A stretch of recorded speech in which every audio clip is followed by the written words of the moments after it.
Masculine energy and feminine energy is something that has, first and foremost stemmed from evolutionary times and been discussed more recently within the societistical dating discussion culture. We're going to dive down into it a bit more just to give the people a beautiful background of who you are, your dating background and overview, so we can qualify you to speak on today's episode, and how old you are as well, and what's going on in the life of Natasha. Good job. My name is Natasha Alexis. I am originally from Sydney. I am 30, just turned 30 this year. I was engaged, so ex-fiance, dated for almost 7 years.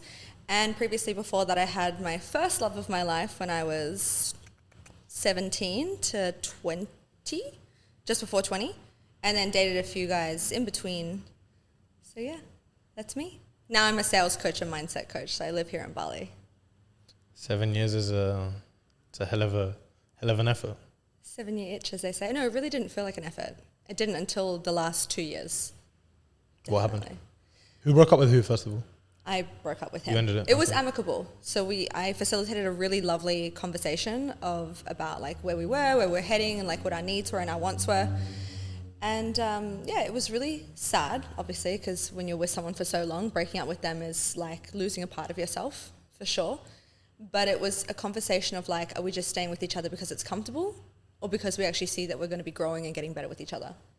And it was the former. We're just comfortable. How old was he and how old were you when you broke up? So I was 28 and he was 29. And like no children in 7 years? Do you want me to tell you the reason why we broke up? It's because you wanted kids and he didn't? It's going to sound harsh, but this is a reality and that I talk with a lot of my girlfriends on, is if you ask yourself this question as a woman, like the guy that I'm with, can I actually see him being a provider, the father of my children? Can I rely on him for safety for our future family? The answer was no for me. There's no way I could have had kids with him. I don't know what he's doing now. He could have changed, I'm not sure. But just when we were together, I was his safety net. So I was in my masculine. He was in his feminine. And it just didn't work. Does that make sense? Yeah, I'd say, as someone who's experienced kind of a lot of functions in relationships, in dating, in situations, I'd have hoped you'd like discover that earlier on. But definitely relationships get comfortable and you attach to people, and then we learn. I'll give you the benefit of the doubt. No, but it's true. And I look back and I know I overstayed. And I talk about this now on my own channel, like, why do women overstay? Because instead of falling in love with the person in front of you, we fall in love with potential. And that's the problem. I fell in love with potential, but potential is just a projection of my own doing of what I would do in his situation, always hoping that he would catch up, and he never did.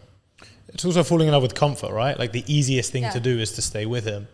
Exactly. And the hardest thing to do in the short term is to split. So exactly. I think people fall in love with comfort, and then when there is emotions involved, when there is love involved, when there is comfort involved, it's often, like taking a knife out of your heart to really understand the truth, which not a lot of people are willing to do, especially women. I don't think women should necessarily be in need to be put in that situation, but it's not easy for sure. Okay, so you've had some experience. Just some. Just a couple of years. Just a little bit. And in terms of feminine energy, what does that mean to you? When I say feminine energy, because I feel like it's becoming one of them catchphrases as opposed to a word which is properly analyzed as it should be and held at its true value. I think you're definitely going to give the true value, like logistical side of what feminine energy is, definition wise, whereas me being a woman, feminine energy, I'm sitting all in my emotion. So learning now to understand that feminine energy is always be receiving. It's completely in my receiving magnetic mode of just being with my womanly wiles and being a magnifier for a masculine man, and being okay to say, hey, you know what, I need help. And I want you to support me, and I want you to provide for me. And I feel safe in doing that to you, and being the submissive so the man can be the alpha dominant. I think it's such a beautiful thing, and I think it's something that's really lost in modern dating and modern culture, because like we talked about the other night, there's that hyper-independence, hyper-feminism mentality going on. And so women get pushed into this, or we push ourselves as well, I should say, into this box of masculinity. And so to balance the scales, men get pushed into and push themselves into as well, the feminine box. So we find ourselves off balance. But yeah, feminine energy is receiving. It's ironic because people are putting so much energy into like working against each other. Yeah. And if that same energy was portrayed towards each other, it would be very, very beneficial. Like to the extent of every single thing I can do in a masculine frame assists you to be in your feminine frame and vice versa. And the only reason that I take responsibility as a man to go, well, we need to start that. A debate I've had for a long time with myself and other people is like, well, if a woman's not in her feminine energy and she's not coming to me ready to submiss and to listen, then is that as a high value man, is that something I look at and go, well, no, if you're not ready, I'm not willing to invest that time into you. Or as a man, within my role of leadership, is it actually my job to go, okay, listen, it's not about changing everything about her, but if I can show her a better way, if I can show her a better form, a better understanding of what safety looks like, of what trust looks like, and that takes 3 weeks, and she has a kind soul, and she's a good person, and her past isn't too damaging, is that something that's viable for me?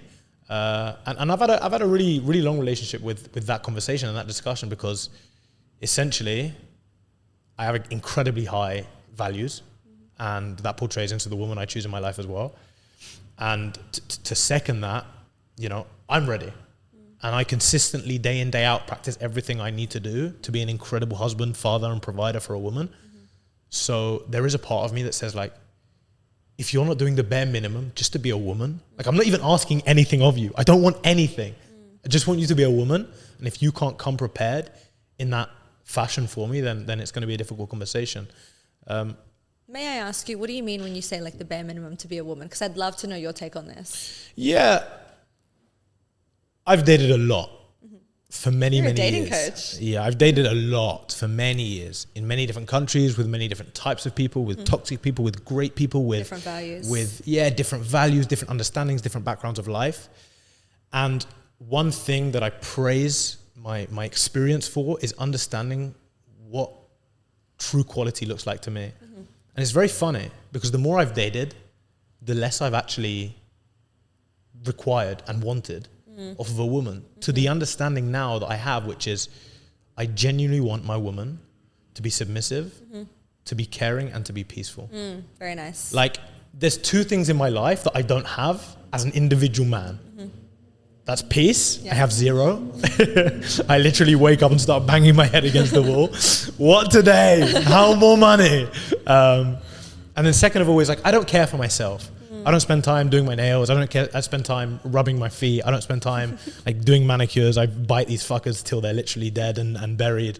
I'm anxious as fuck. I'm scratching my head. I'm popping spots everywhere. Yeah.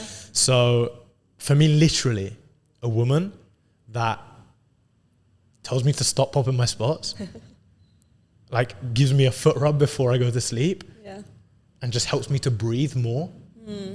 Like reminds me, take a deep breath, like just breathe. For me, that's it. Yeah. As long as she adds no problems into my life, I genuinely need the complete bare minimum, partially because one day I'm going to ask her to do the most difficult thing in the world, which is pop a fucking baby out of pussy. Multiple times. Yeah. Dozens of times.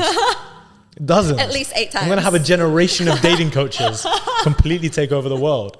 So, for me, when I'm demanding that off of her body, and I think this is a big thing as well, like this whole bridge between masculine and feminine energy, I think has really put a horrible ideology on giving birth. Yeah. Where men look at it like, that's your duty, as opposed to going, it's the most incredible thing in the world, and it's also fucking difficult. Yeah. And then women going like, I don't want to do it.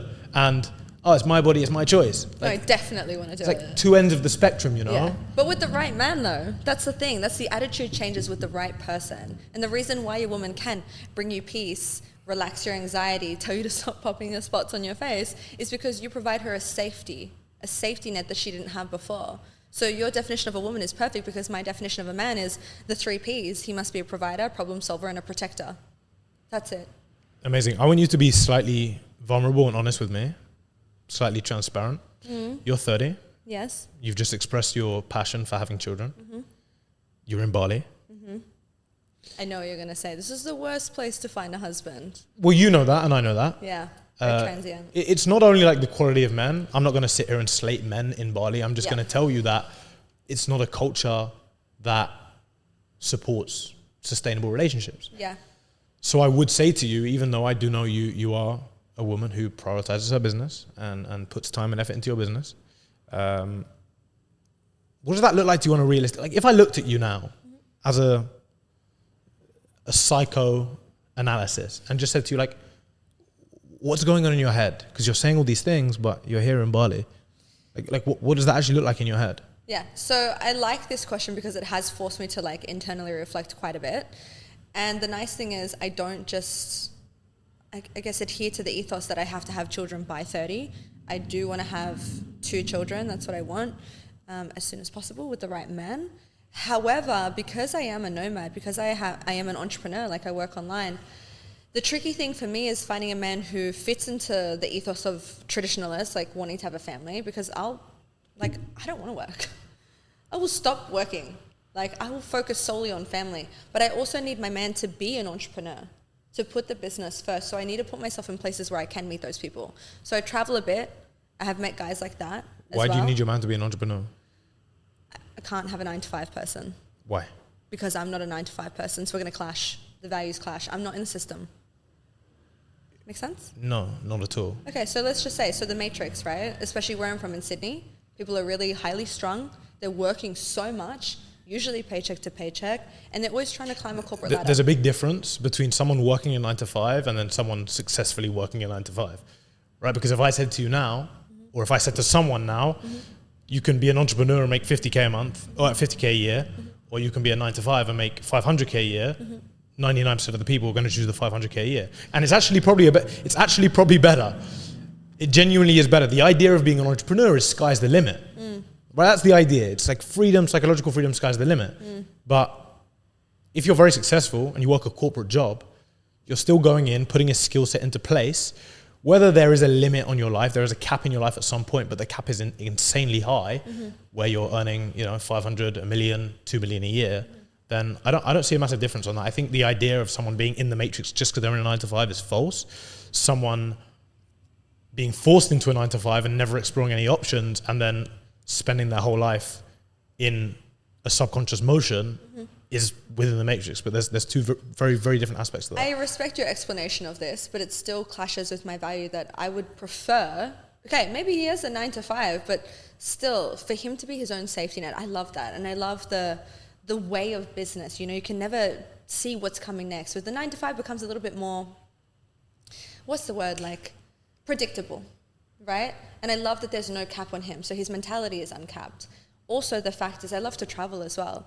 My idea when I have a family is that we'll all be traveling together. It's a really big value of mine. So I'd love to be based across 3 different places. Ideally, UK, Dubai, and Bali. Amazing. The only thing I'm seeing that clashes with what you're saying is the fact that you're ready to be in a submissive phase.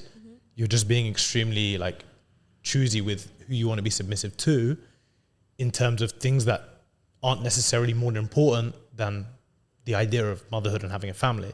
Even though you do want to have that with the right person, there's the phrase beggars can't be choosers, right? And at no aspect am I saying that you're begging at this point. I was just about to say you're saying I'm a beggar. But you're in a place of necessity. You are in a point of life in necessity. You are 30 and you want to have 2 children. Scientifically, you are in a point of not desperation, but desire for something, and pretty urgently. Yeah, I do. Bear in mind, it could take a year to find someone, a year to trust that person, a year to marry that person, another 9 months to actually get pregnant with the first child. That's at a very efficient rate, 3 years to have a child, That's right? within my range. Right? Yeah. However, that's the thing. It's desire, not desperation. And I won't settle for someone just because, oh my God, I want to have a child with someone. This is the thing. I know. I have an abundance mentality. I know he's there. He's there. And in God's timing, it will happen. So I'm not stressed about that. But I will never again lower my standards just because someone says you need to be married and have a child. I see so many people who just go with the first person that could give them a little bit of what they want. They have the children and they're not in a happy home because they haven't taken the time to see what are the standards that I want, what are the values that I want. And they're completely clashing as a family. I want to bring my child up in a family where it's entrepreneurship, it's travel, it's freedom, it's love. Amazing. So my 2 scenarios for you are, you're 40 years old. You have a husband who travels. He's amazing. 10 out of 10 in everything. Couldn't have wished for a better man. He travels. He's aspirational. You didn't have children with him because you met him too late. Because I met him at 40? Yeah, you're both 40, Okay. right? Even though people are having children at 40. They are having children. Like some people aren't, right? Adoption is still a thing. And you're just, okay. That's interesting to me. Okay, what's your second scenario? Because again, the beauty of motherhood Of is... course, I'd love to have my own children, which I will. So what's your Right. second scenario? So again, I'm proposing like priorities here. Second scenario is you're 40 with an 8 out of 10 man who's great. He works a 9 to 5, makes a lot of money. You can't travel so much. You can't do all of these things you really want to do, but it's still a good environment. It's a healthy environment. And you have 2 beautiful kids with him that you had, or 3 or 4. Maybe you even want to go. But we're in a and have happy more. home. There's love there. There's love there. You just can't travel. You can't like, you know, he's got relationships with work. He's maybe like somewhat in the matrix, but not completely. Like he's still independent, makes a lot of money, very successful. Maybe he can even retire at 45 because he's been super successful. Amazing. And he's been financially independent, but he doesn't have an aspiration to travel. He's not like super like entrepreneurial. Oh, wake up at 4, do this, do this. Like he wakes up at 7, he goes to the gym, he goes to work, he comes home, he spends quality time with you and the kids, goes to sleep. 8 out of 10 is very different from a 5 out of 10. So I'm telling you, he's an 8 out of 10. 8 out of 10 is good enough. And I'm telling you the restrictions are that he can't travel as much, something you just said is really important to you. It is though. I would And still he's want not to an travel. entrepreneur. Can I travel with my kids? Can you go alone and travel with the kids? Yeah, and then travel with him. Yeah, if you want to spend a lot of time without a father figure, like... Not without a father figure, but let's just say I want to take the kids for a holiday for a week. Is that in the scenario? You want to Yes. play devil... The fact that you want to play a game with your own dating life... Well, you're psychoanalyzing me, give me 2 scenarios, so you're the one playing the game right now. I'm giving you the... No, you're extending the game to like complete hypotheticals. I'm giving you 2 very realistic scenarios. I'm telling you, which one do you choose? Because you want me to say I'll settle for the 8 out of 10. I want you to say honestly what you want. And then I want to propose an Well, idea. I want the 10 out of 10. No, which... We want the 10 out of 10. With no kids. Right? But No, which scenario do you this is what I'm choose? saying. However, but this isn't... Why do I have to choose? Because you're 30 with no children. It's the reality. You want me to lie to you? Do you want me to lie to you? No, I don't want you to lie Okay, to me. amazing. I'm a very honest person. No, I can You tell. asked me a question, I replied with complete honesty. I thought we were talking about feminine, masculine energy, but now you're psychoanalyzing me and giving me 2 scenarios. Yes, we will do both. This is all about feminine energy. Because feminine energy doesn't work in a non-feminine environment. And what I'm seeing right now is you're talking about the importance of submissiveness, but you're not submissing to like what you want. It's not about, at the moment, you don't have a man to submit to, but you're not actually submissing to the life that you want.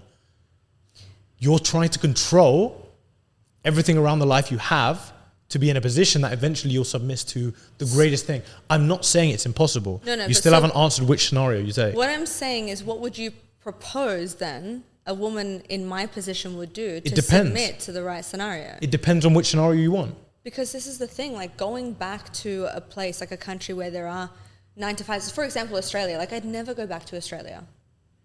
Amazing. I just wouldn't. So you're not willing to do something that could possibly I didn't say different give you a higher countries. chance. So what was your point in just saying But Australia? for example, right? Okay, I wouldn't go to fucking Bangladesh, but it No, doesn't but like like, it just okay, doesn't. listen. It's because those places,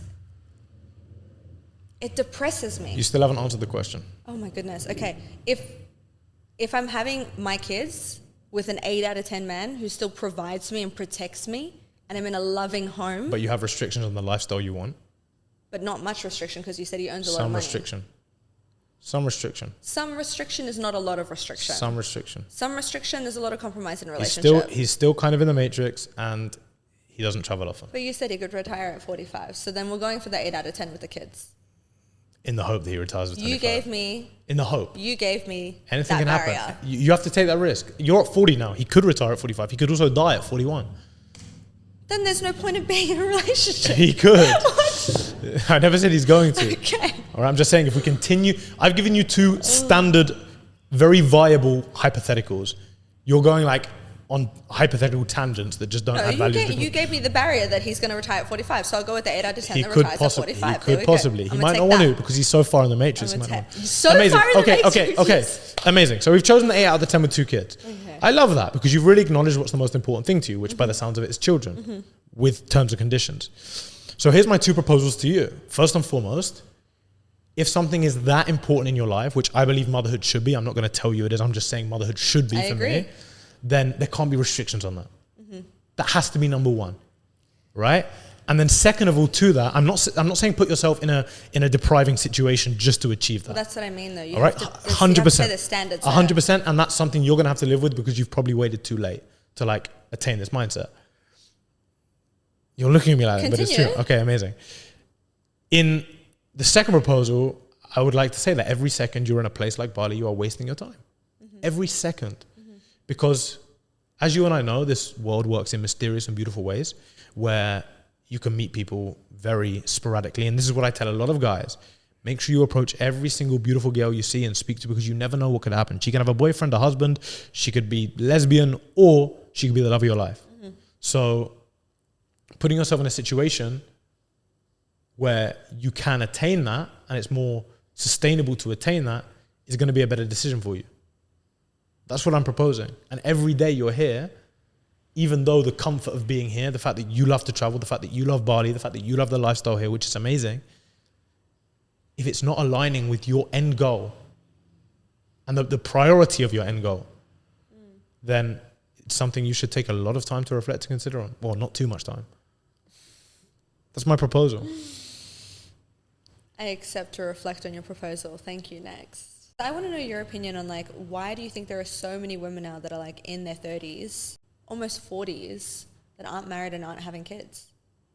Because the narrative that I'm hearing from women on my side is that these men just can't even provide. They're not even willing to lead. How can a woman want to submit to a man who can't even lead himself? Do you know what I'm saying? Yeah, so first and foremost, expectations have gone way too high. Of what, both like, ways?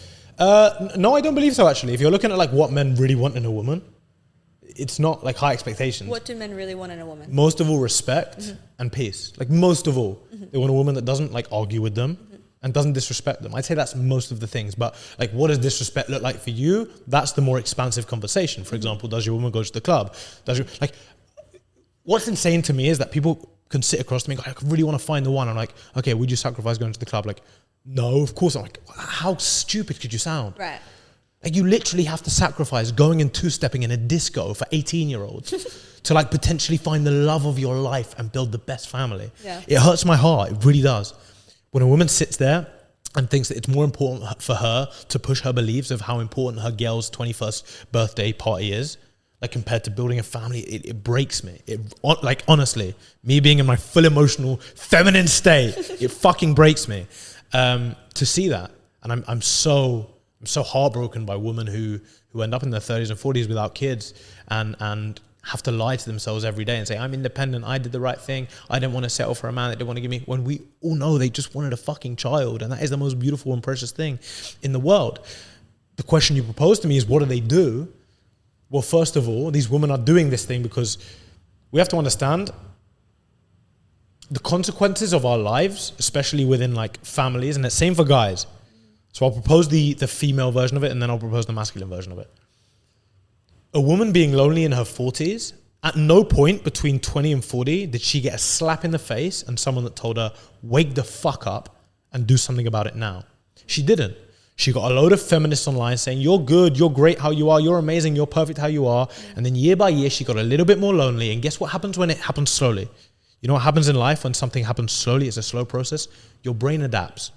Your brain creates a new negative bias, a new form of comfort, and satisfies everything you have with, you are okay, everything's fine, everything's good, we're gonna survive. All right? Until we're 40 and we look back 20 years ago and go, wait a minute, what the fuck happened in my life? And now you realize that your whole entire purpose has been slowly destroyed, and something will slap you in the face at some point. It might be the fact that your sister or your brother has a little boy and then you have to spend the next 20 years in pain. Or it might be when you start to lose mobility in your body and you realize like, okay, like I have to spend the years between like 60 and 80, God willing you get to live that long, not being able to do all the exciting things I could do as a young woman. Like 20 years is a long time, by the way. What do I now do in my life? Well, I just sit here and wait to die. Because the reality is, if you're 60 to 80 years old and you don't have kids or grandkids, and it doesn't go for everyone, you know, the idea is that you're going to be living with a very low level of purpose and satisfaction in your life, probably. I'm curious as well to know your opinion on women and working, right? Do you believe that women's only purpose is motherhood, or do you think that women can work and have their own purpose as well as having an identity of motherhood? I want to quickly relate what I just said to a man and how that looks in a man's life first, because I said I would, and then I'll answer your question. In a man's life, the difference is that, again, he'll be like 21, 22, getting no girls and being like, oh, it's okay, my time will come. And then he's like 25 and he still has no girls and he's building value and he doesn't have the social skills to attain that. And again, in a man's life, it's like at no point will someone come to him and go like, bro, sort your shit out. He'll just put his time into like getting money or putting time into the gym and like have something good. And then again, the only thing with men that they have is they have a slightly bigger time bracket between the ages of like 30 and 35 where they can still achieve a very young, beautiful family and have that, you know, which a woman doesn't have the same benefits to. So to answer your question about females working, in an ideal world, I do believe a woman would just like come out of education, be protected and provided for by the father, and then like within a short space of time, find an ideal partner to settle down with. I do understand that society is advanced. I'm certainly not a man that will come here and shout like, women should just be locked up in a chain and then like auctioned off to a man to be a husband. Like, I understand society is advanced. Society has advanced, right? My hair wouldn't be like this 50 years ago. I'm not naive to society, right? I wouldn't look like this. I'd have a fucking mullet or a buzz cut or God knows what they had going on. Or I'd just be bald, right? So there is society. And we have to take into consideration that people grow up in a society of some place or another. Do I, find anger in women working full stop? No. Women have to understand that becoming hyper masculine within a workplace is going to negatively affect them in the long run. However, being able to find a respectable and a pure job that doesn't take away from your self-worth, something that doesn't incorporate like speaking with a lot of guys or flirting with a lot of guys or talking to a lot of men, and being like expressed socially, being accessible. And again, this is very particular, right? So someone's probably watching this going, oh, but what if she's a nurse and she has to talk to, like, it's particular. There's nuances. There are boundaries. And people know what them boundaries are, even if they don't want to admit it. And a woman working is going to be a sustainable option for her. But for me, and this comes with guys as well, we can go around in circles, a woman needs to be ready to go, I'm ready to stop working. The day you tell me to hand my resignation letter and I stop. Yeah. I agree. But this is the thing. What I'm seeing is, though, a lot of guys taking on this like liberation, this freedom almost of being the ones to provide and protect. I'm seeing a lot of them like that. And maybe that is a bit of a generalization, but you see it all over social media as well. This almost freedom where they get to say, oh no, but she can do 50-50. Like, I don't have to, like, she's working too, she should pay. And it's kind of like, I can see the female, like the feminine dying inside, just being like, why doesn't he want to lead and pay for me and protect and provide? Where do you think we lost that? The language of woman is. Explain. It's completely the language of woman is. It's essentially the idea where a woman says she wants something, but deep down, scientifically, or even at the root of the problem, the woman wants something completely different. For example, the word of independence. These words were never about at one point. And again, society will develop and things will change, but we can't have everything. And women are currently in a world where they think they can have everything. So when you say, where did it go wrong and where did it change? It was initially the movement of feminism. And females wanting more. Do I think that's a justifiable reason for men to be acting the way they are? No, because I believe as leaders and dominant creatures, we should be able to resist temptation. We should be able to resist ludicrosity and also assert dominance in situations that need it, which is like now. Right now, society needs a large group of dominant rebels that change the script back to a functioning one. Absolutely. Should women have the right to vote? If you fucking want. I couldn't give a fuck. I could not give a flying fuck. Should women have the right to work? Do what you want, right? It's not about restraining your rights. It's about giving you a platform to show you what you can have and how amazing that looks in comparison to what you're actually asking for. Yeah, absolutely. No, I agree.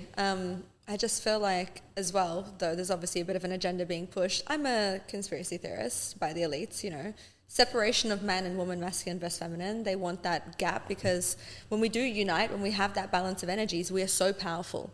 However, like I said, I do see the rise of hyper-independent women who are scared to submit to a man But then when they do, they're being met with the, I think you should pay for yourself, right? And then you've got the men who are literally vaping, taking Pilates classes, having a 2-hour morning routine instead of getting to work, like eating all these pesticides, drinking, going out to the clubs. Something's got to give on both ends. Yeah, nothing wrong with Pilates, by the way. Nothing wrong with Pilates. Nothing wrong with a bit of reformer. Reformer? Just to stretch out the hamstrings every now and then, just to get the joints moving. I'd like to go to a Pilates class with my man, for sure. But if he's going alone, I don't know how I feel about that. Great place for pickup. Right. Great place for pickup. For sure. But that's what I mean. So what are you saying to these guys, like these younger generations, especially these Gen Z boys and lower, that are like vaping, they're smoking, they're going out clubbing, they're drinking, they're scrolling on TikTok, they're not doing anything with their lives. But they want this beautiful woman who's going to submit to them. It's not going to happen, right? So this is one of the biggest dilemmas, right? Because the more women incorporate shit relationships, the more they'll stem away from males in general, right? They'll just start to hate men more and more and more until they become unattainable to any man. Mm-hmm. And then they'll divert to lesbianism or, identify with different pronouns or whatever anyone's doing these days, whatever the trend is as of today. And the issue we have is not enough clerical explanation. Because someone saying something ludicrous on social media will just attain a high volume of traffic, and then someone explaining something logical won't do the same, due to hook rates, algorithms, short attention span.